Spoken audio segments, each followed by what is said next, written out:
Hello everyone, I'm John Chun. Welcome to Sharing Vietnam. Today's show features trade cooperation and cultural exchange between Britain and Vietnam.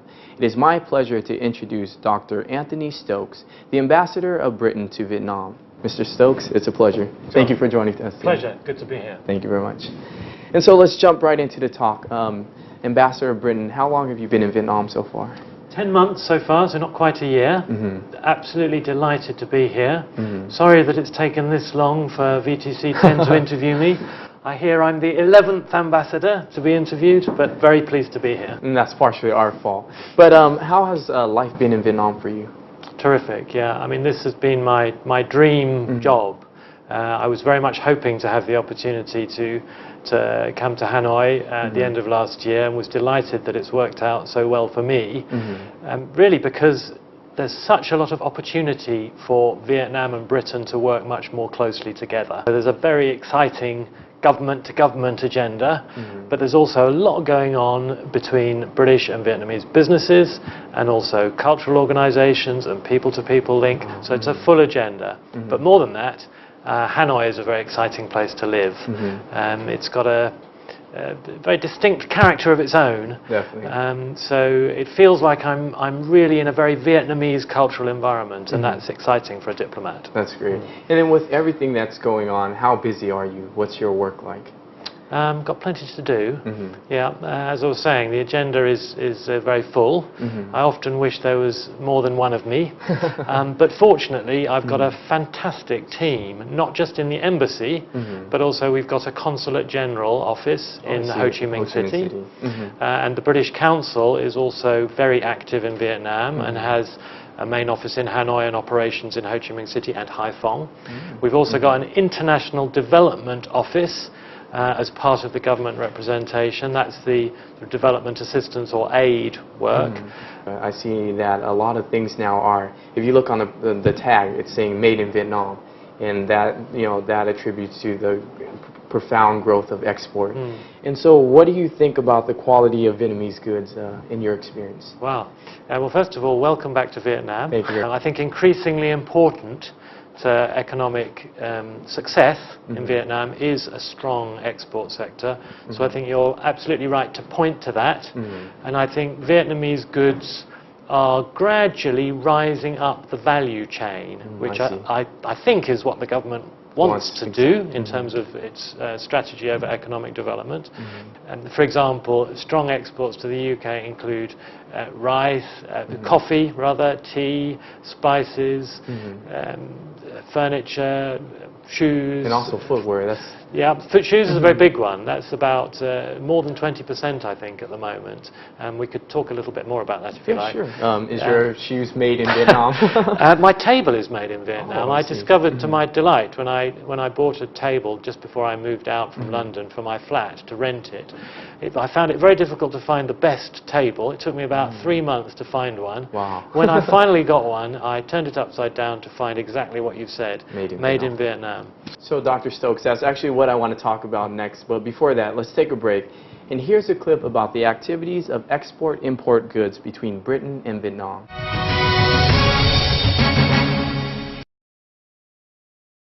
Now exports mainly footwear, garment and textile, wood products, agro-fishery products to the UK, and imports machinery, medical and pharmaceutical products from the country.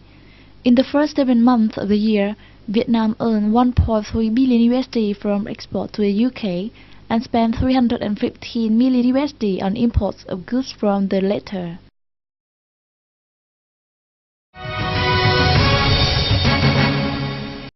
Hello everyone and welcome back. We're speaking with Dr. Anthony Stokes, the British Ambassador to Vietnam. So Dr. Stokes, it has here that in the first 7 months of 2011, the turnover export of Vietnamese goods to UK increased 43.9%, which is very significant numbers. What can you explain about this increase in turnover rate? Okay. That is an impressive statistic, and exports from Vietnam to UK have dramatically increased, and I hope they will continue to do that. that's part of my job. I would love to take personal credit, and I said when I arrived that I was committed to helping trade to double between Vietnam and the UK over my tenure as ambassador in Hanoi. But there are a number of reasons for that increase. Let me just point to one or two of them. I mean, we talked a little bit a moment ago about footwear exports to the UK, which I mentioned make up a big chunk, more than 20% of the total exports to the UK. There's been a big increase in that part of the Vietnamese goods. That's partly because a trade restriction which was in place from the EU, called an anti-dumping duty, has been lifted at the end of last financial year, at the beginning of April this year. And so since then, we've been able to see a significant increase. Why was that restriction lifted?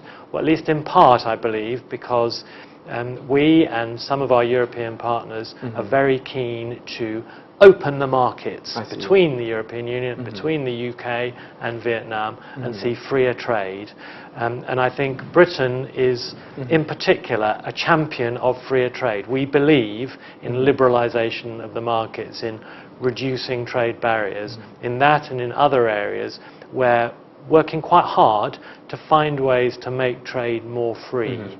So, Dr. Stokes, Vietnam does have the potential to be a leader in Southeast Asia, and like you say, there's a lot of potential between Vietnam and Britain that is untapped. What are some of the opportunities out there? Yeah, I think as Vietnam grows, I think there will be some significant new opportunities. One interesting example of that is private-public partnerships, PPP, which I know the Ministry of Industry and Trade and other parts of government are working hard on, identifying some pilot projects.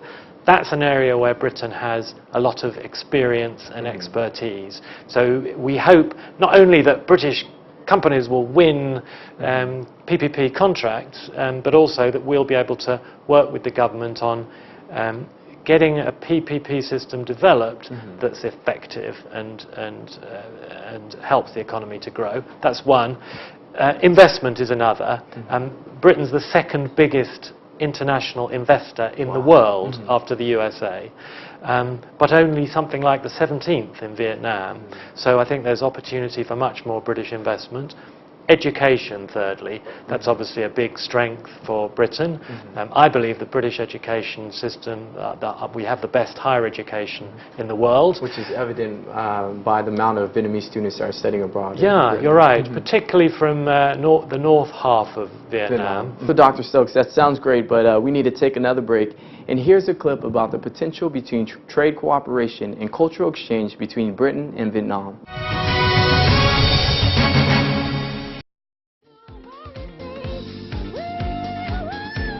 As the London 2012 Olympic and Paralympic Games approach, the eyes of the world turning to the UK. The Games offer a unique chance to invite people everywhere to take a fresh look at modern Britain, a Britain that we think is open, connected, dynamic and creative.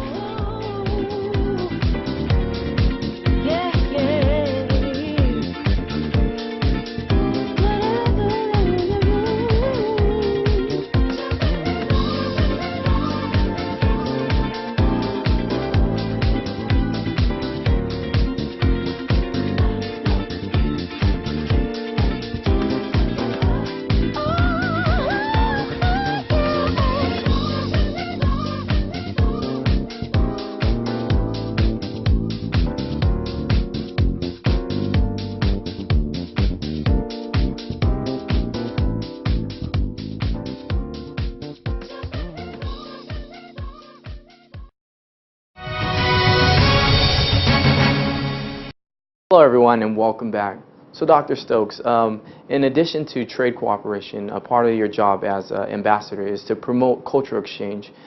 So what plans are there to enhance the cultural exchange between Britain and Vietnam? You're quite right. That's a very interesting area.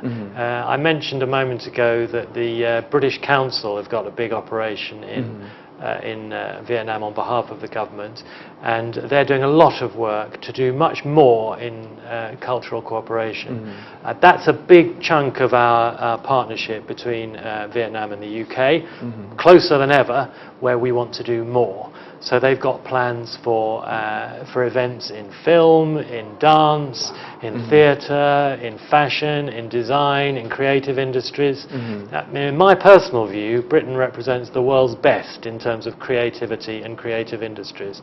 So that's a commercial opportunity for British companies, as well as in the media, for example, as well as an opportunity for cultural exchange and promoting the relationship, which is really the British Council's agenda.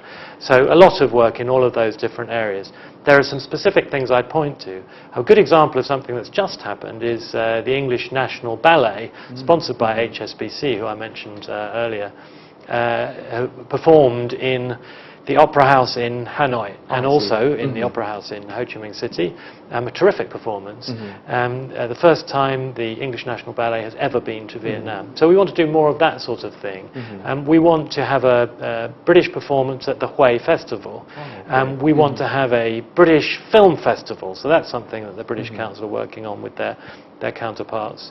And also the Olympics is coming up. Exactly. So that's clearly a big opportunity for us to promote sporting links and also culture more widely. Dr. Stokes, you mentioned the Olympics, which will be hosted in London next year. How can you use this event to further promote cultural exchange? We're very excited about the Olympics 2012. London 2012, that will be the third time that the Olympic Games has been hosted in the UK. And of course it is now not only the Olympic Games, but the Olympic Games and the Paralympic Games, which Britain is particularly proud of, because in a sense the genesis, the beginning of the Paralympic Games was also in Britain.